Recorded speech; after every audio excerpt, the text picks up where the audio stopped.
cotización en la bolsa estadounidense. Y en este entorno saludamos a Julián Coca, responsable de renta variable en Anchor Investment Strategies. Julián, muy buenas tardes. Hola, ¿qué tal? Muy buenas tardes. Bueno, Julián, ¿cómo estás viendo estos primeros compases de la sesión? Porque hemos visto una apertura en Wall Street negativa, está ampliando las pérdidas con un Nasdaq 100 que ya se deja casi un 2,5%, y después de esta apertura hemos visto cómo Europa ha empezado a descender todavía más. El IBEX 35, que ya había marcado un mínimo intradía por debajo de los 7.300, vuelve a esa senda ahora mismo en 7.295. ¿Cómo estás viendo la sesión?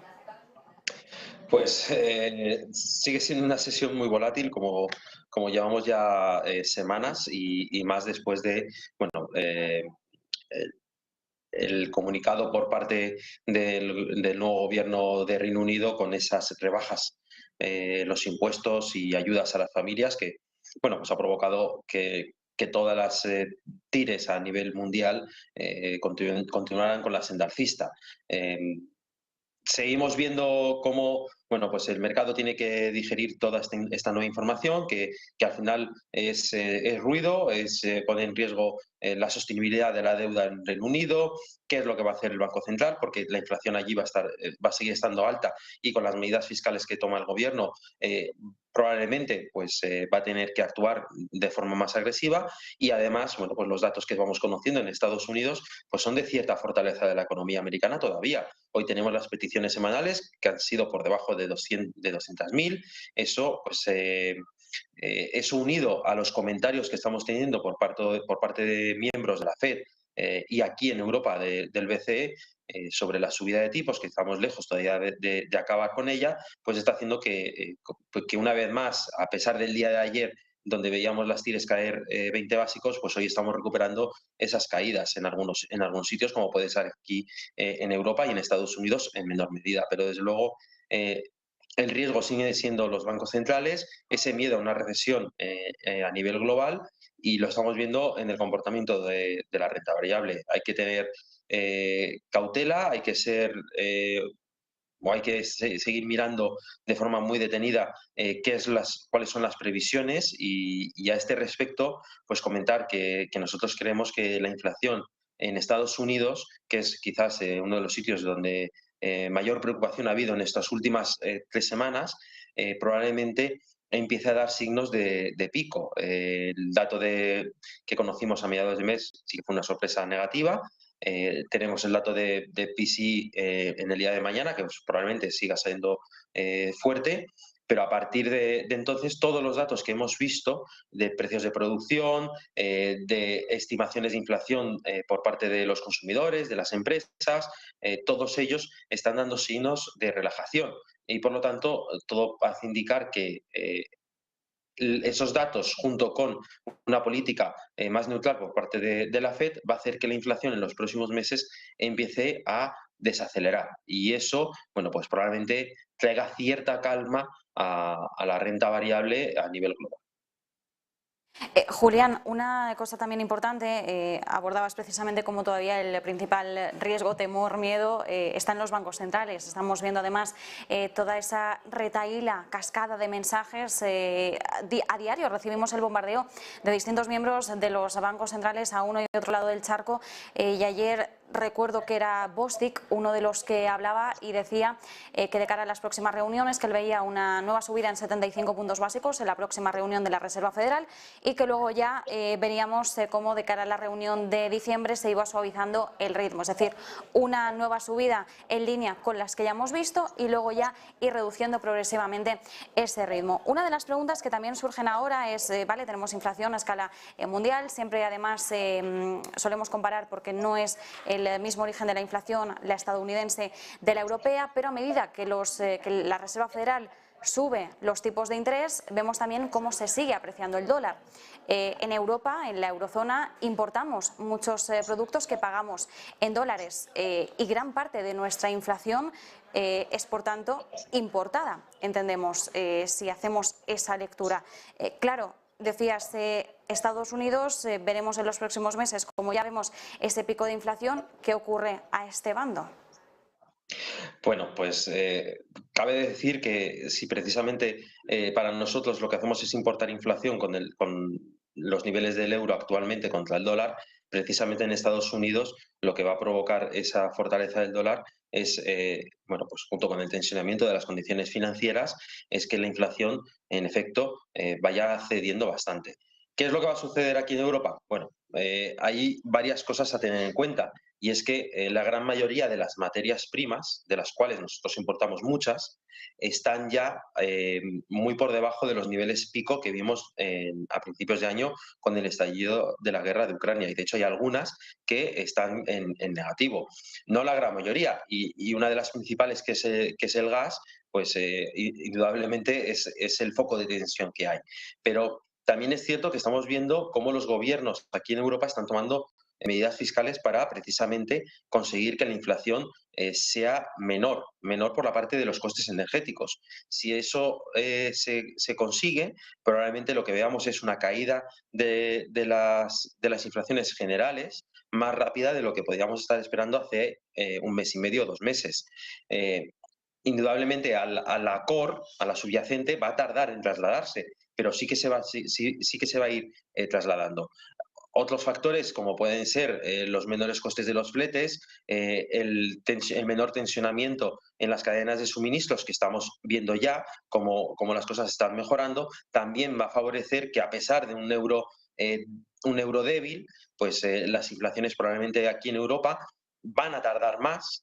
No estamos hablando de este año, sino probablemente lo veamos durante la primera parte del próximo año. Sí que la inflación subyacente pues empiece a dar signos de cierta desaceleración. Dicho esto, bueno, pues el terminal rate, es decir, el punto hasta donde van a subir los tipos aquí en Europa, pues veíamos hoy que como la gente ya, o como miembros del BCE, pues están hablando. Aquí el gobernador del Banco de España pues hablaba a lo mejor del 2,5, pero es que el neutral rate, que es el tipo a partir del cual empiezas a hacer que la demanda sufra y por lo tanto que la economía se restrinja, estamos hablando pues de algo que está entre el 1 y el 2%.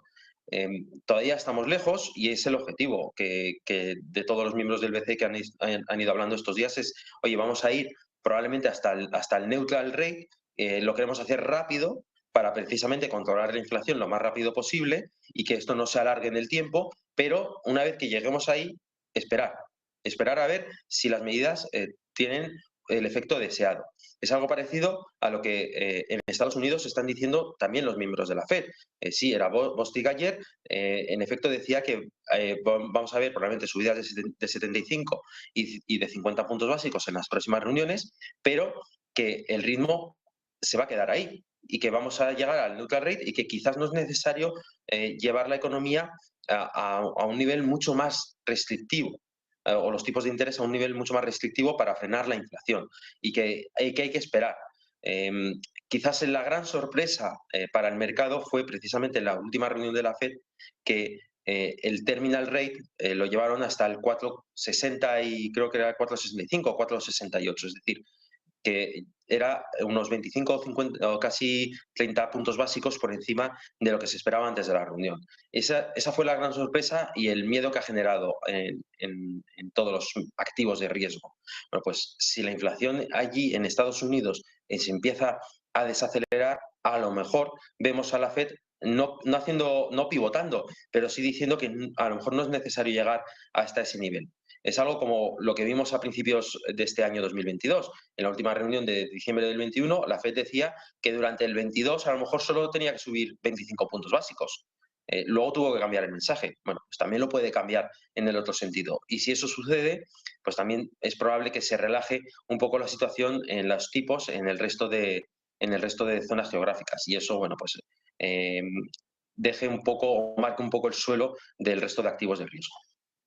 Mientras tanto, Julián, estamos pendientes ya de la nueva temporada de resultados empresariales. Sobre todo vamos a estar muy pendientes de cuáles sean los mensajes que vayan ofreciendo las distintas empresas, sobre todo los distintos sectores, de cómo ven que pueden encarar los próximos meses en medio de todas las turbulencias e incertidumbres que tenemos sobre la mesa. En los últimos resultados de Inditex, los recientes que fueron hace nada, veíamos cómo la compañía textil había conseguido capear el temporal de la inflación y había sabido trasladar esos mayores costes al consumidor y que realmente lo había conseguido con éxito.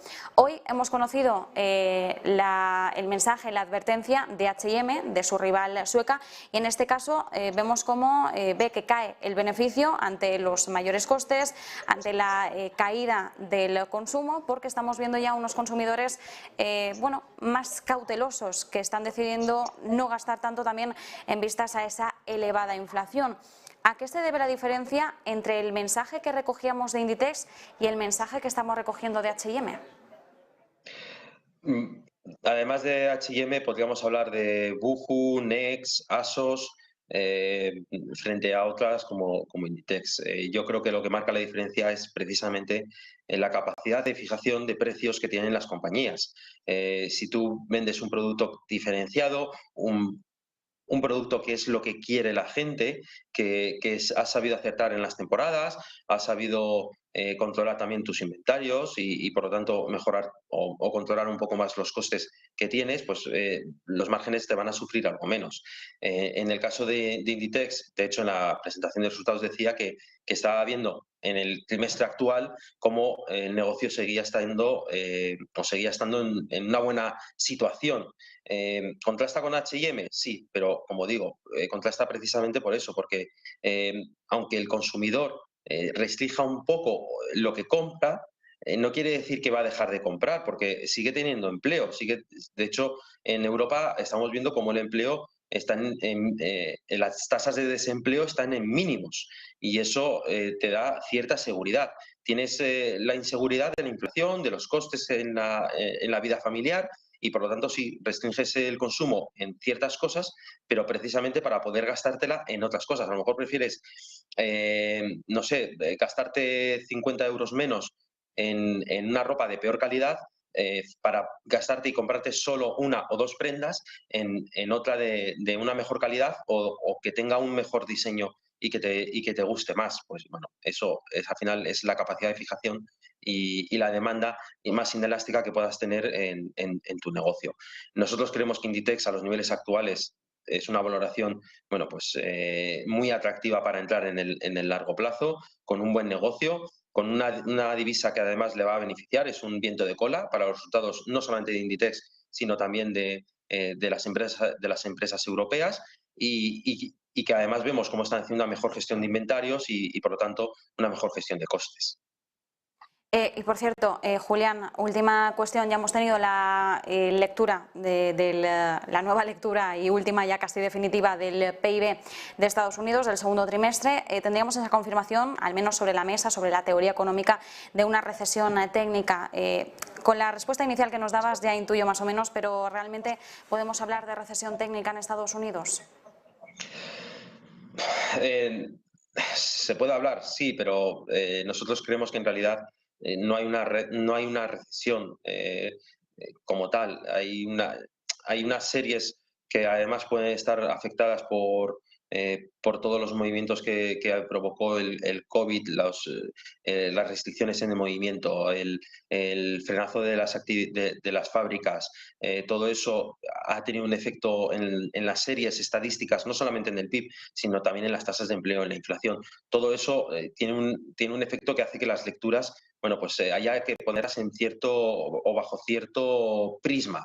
De hecho, lo que hemos visto también hoy es como la entidad, la BEA, que es la que publica los datos de PIB, ha sacado una revisión del crecimiento desde el primer trimestre de 2017, quiero recordar, hasta el primer trimestre del año 22, y lo que se refleja es que durante el 20 la economía americana cayó menos de lo que se había dicho, durante el 21 recuperó más de lo que se había dicho y también durante el primer trimestre del año 22. Así que lo que vemos es que todavía la economía americana está en una buena evolución, que es cierto que va a crecer por debajo del potencial y eso es nuestro escenario central, que siempre y cuando los tipos a largo plazo que estamos viendo, bueno, en general toda la curva en Estados Unidos se quede más o menos donde está hoy, es decir, no siga subiendo por el miedo del mercado y por lo tanto pues se tensionen más las condiciones financieras, es probable que la economía americana pueda evitar esa recesión. y que lo que veamos es el famoso soft landing, que es lo que pretende la Fed. Y de hecho, casi todos los miembros de la Fed en los últimos días te están diciendo que, bueno, pues que ellos creen que es posible conseguir controlar la inflación evitando una recesión. Nos quedamos con ese análisis. Julián Coca, muchísimas gracias como siempre, un placer.